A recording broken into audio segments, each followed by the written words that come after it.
Hi, I'm Keith and welcome to my art studio, where today I have two fairy tales to go along with two art tutorial demonstrations, which I'm going to play right after this. Neither one has anything to do with my killer clown. I just love this picture. I have a video of him on here as well, but this video is something else. I have some trolls and some goblins and some good writing. Besides doing artwork here, I also do writing.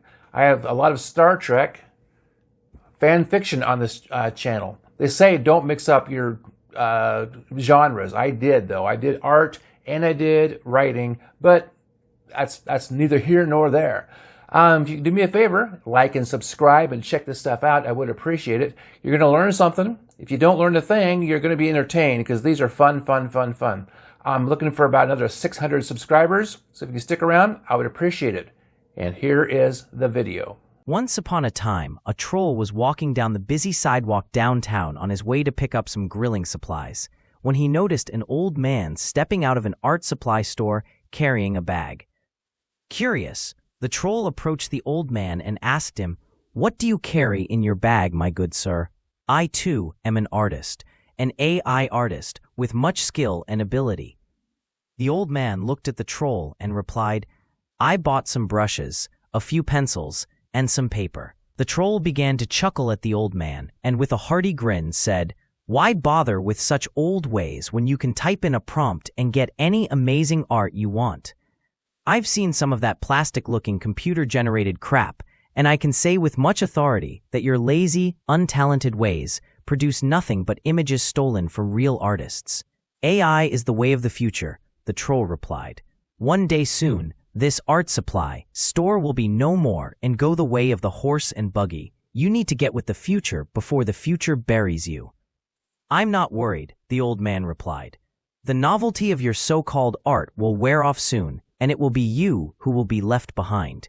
I have skills I have learned over a lifetime, skills beyond what your computer can generate." "I disagree, old man," the troll said, pointing to the art supply store. "Soon, this building will become a restaurant. Or maybe a clothing store. Art supplies are the way of the past. Your audience is already weary of what you and your kind create and has fallen in love with computer-generated art." "Art?" the old man asked with a grin.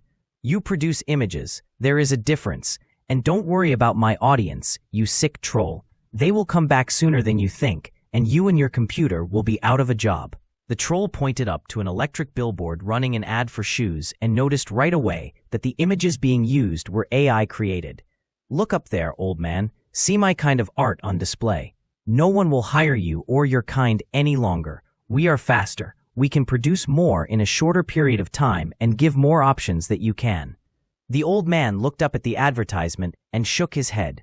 "Those people look like cartoons, and the colors are all wrong. I am sure that companies who care about their image will still hire a human over a robot any day."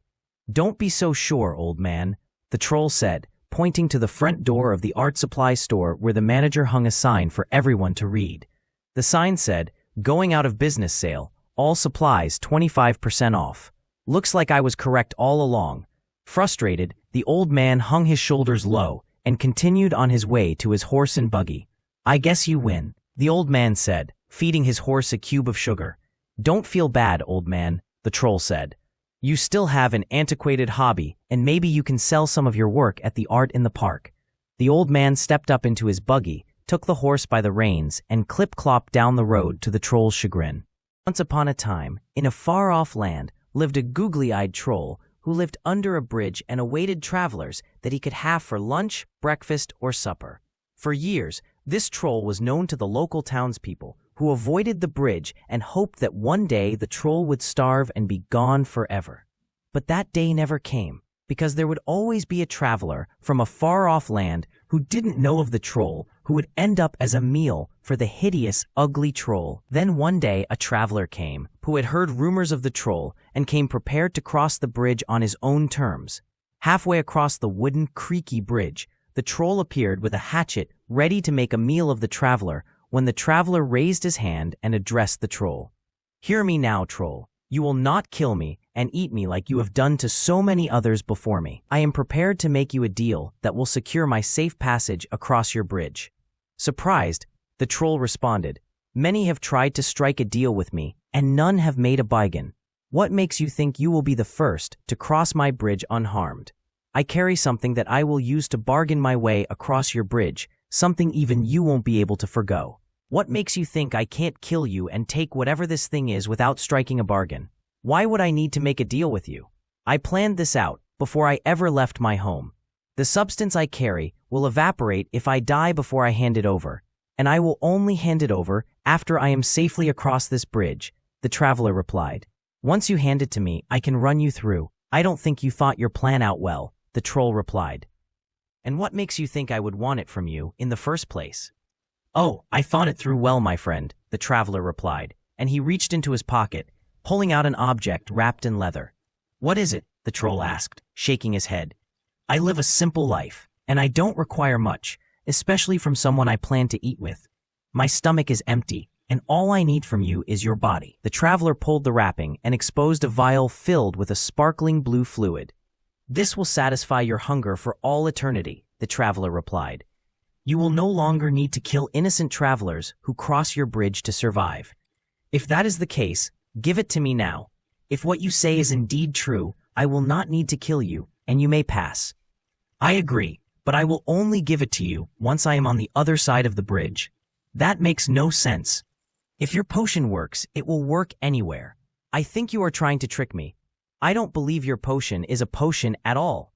We seem to be at an impasse, the traveler replied, brandishing a sword from under his cape. I made you a fair offer, and now you choose to die. The troll smiled and shook his head and chuckled. You are not the first, nor will you be the last, to threaten me. Try your best, and my oven is hot and ready to boil you into stew.